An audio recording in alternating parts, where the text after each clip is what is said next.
the senator from Alaska.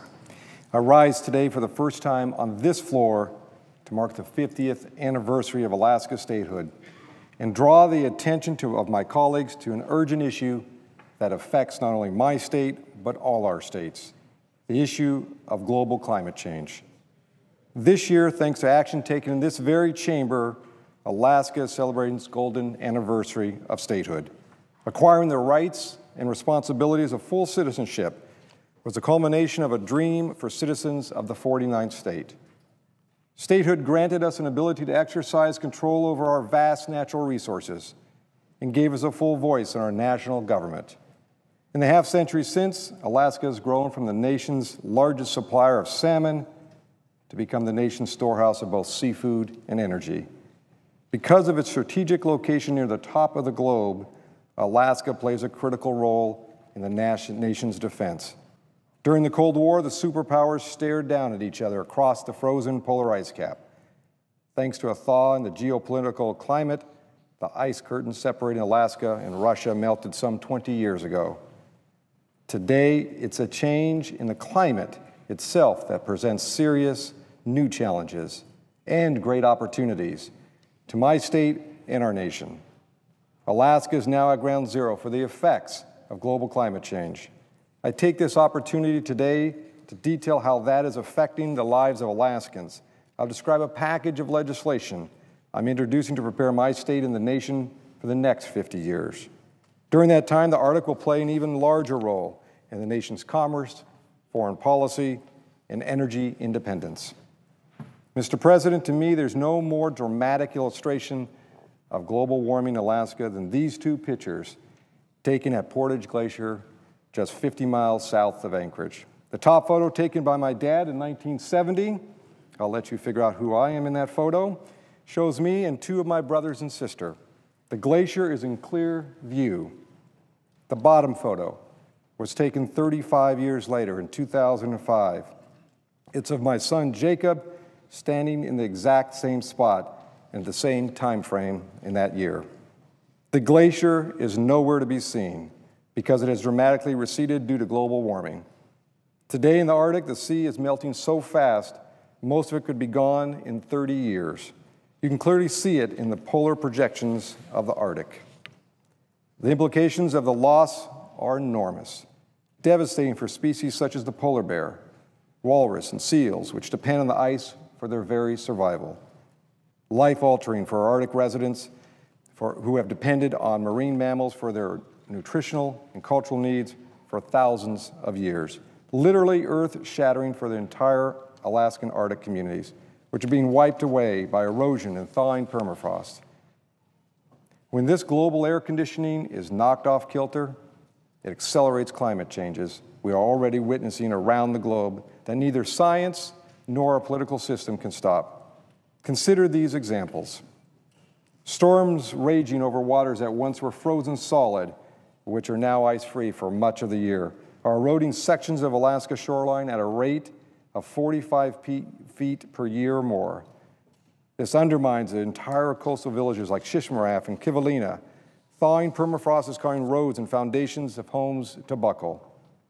A recent study of the University of Alaska Institute of Social and Economic Research estimated the impacts of climate change will increase the cost of maintaining or replacing just today's public infrastructure in my state by $6 billion. The potential release of massive amounts of methane now sealed in the permafrost threaten to accelerate the pace of climate change.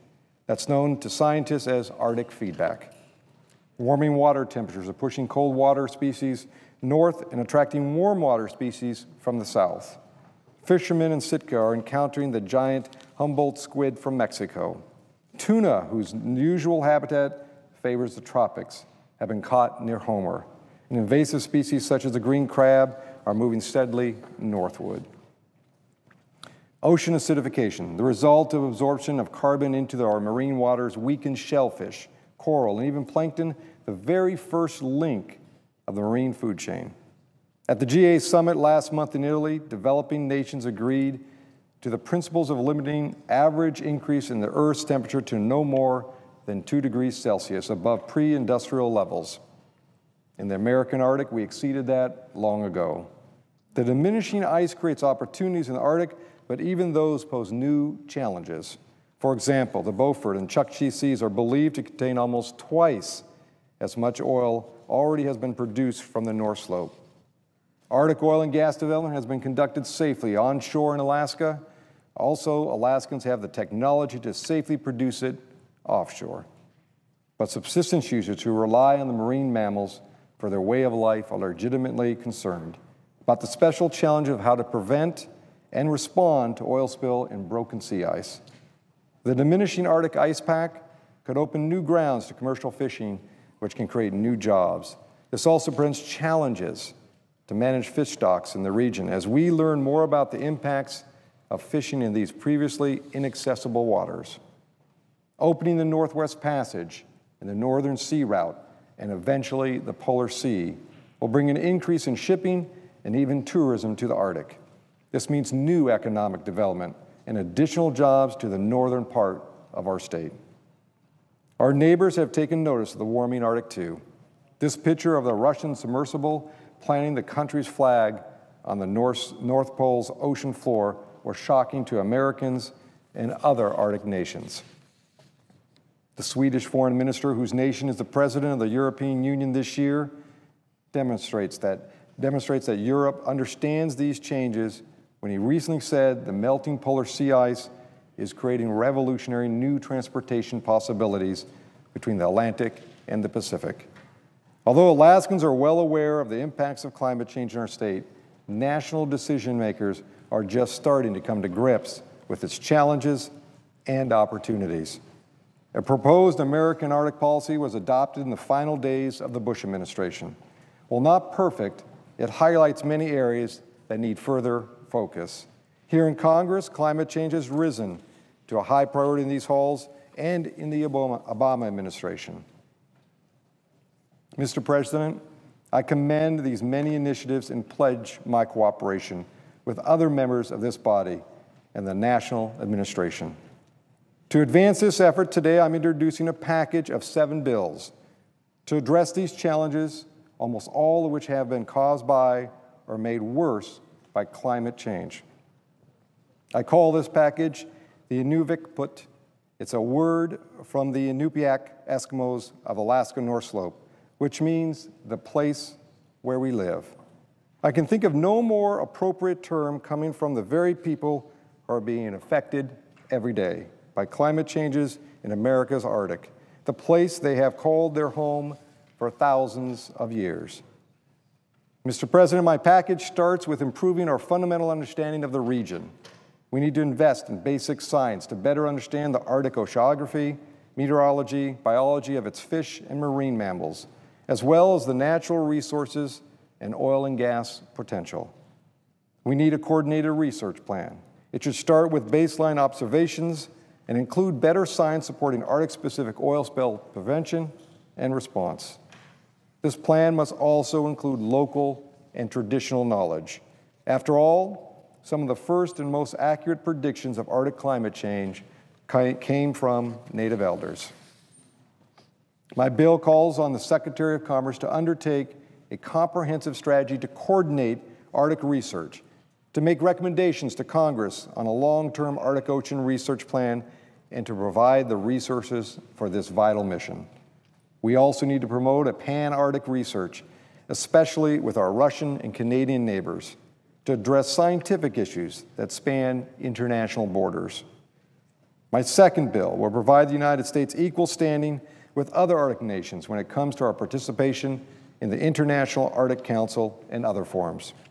Other leading Arctic nations, Russia, Canada, Norway, are represented by ambassador-level diplomats on the Council. I appreciate the dedication of those who have represented us before the Arctic Council and other forums. I also thank Secretary Clinton and other high-level diplomats for their interest in the Arctic.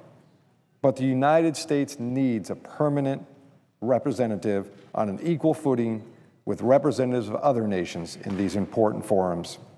Our ambassador should advocate American interests in science, sustainable development, transportation, and our defense posture. The third piece of legislation deals with preparedness for the coming expanded use of the Arctic.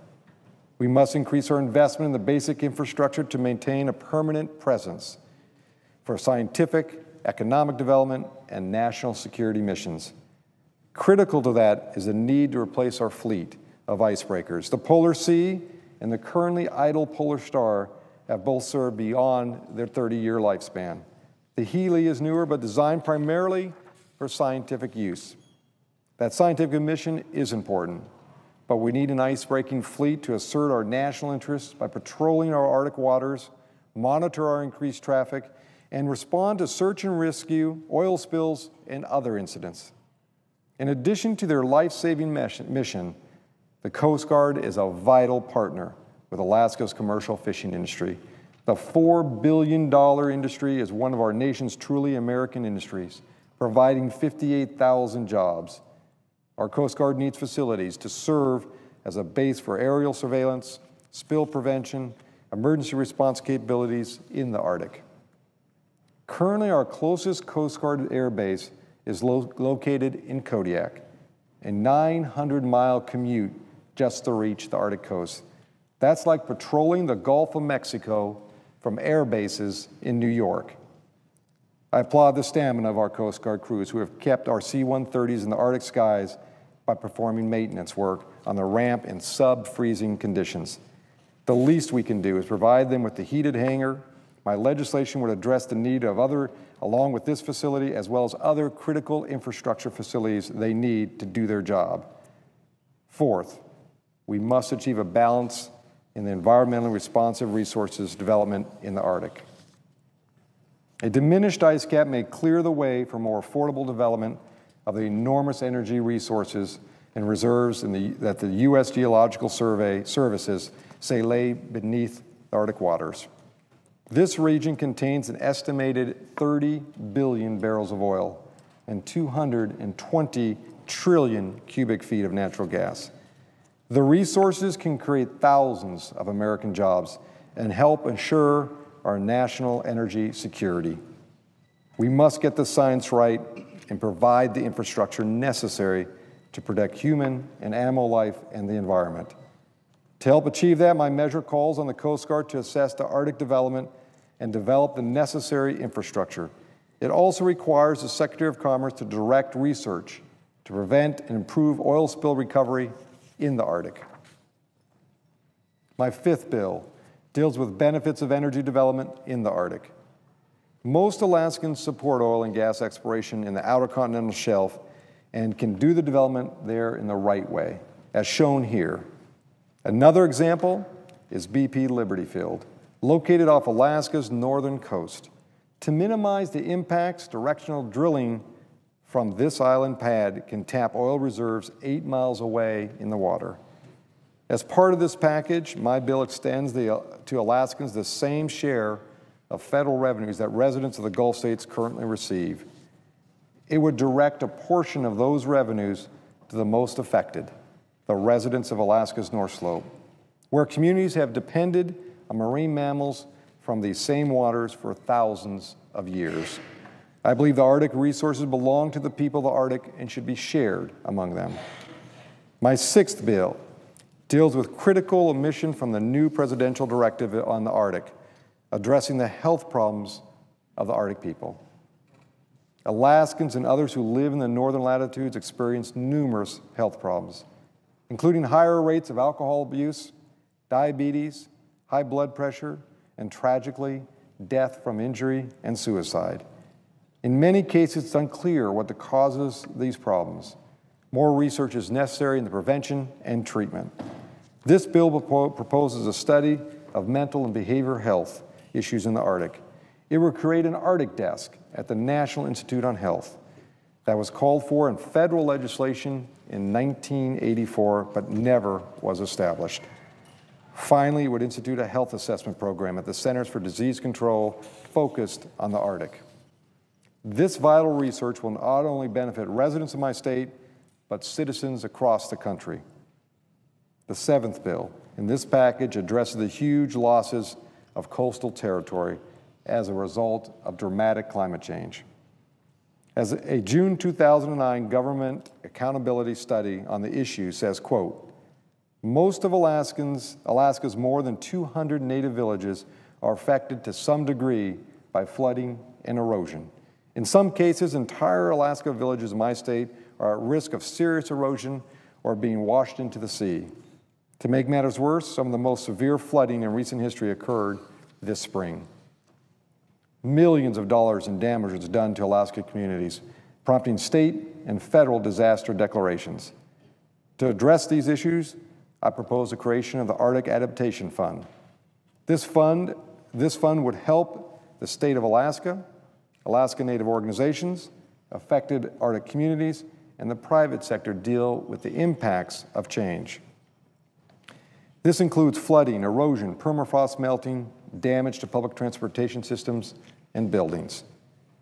The fund also would assist in dealing with habitat restoration, clean energy development, and other economic development activities.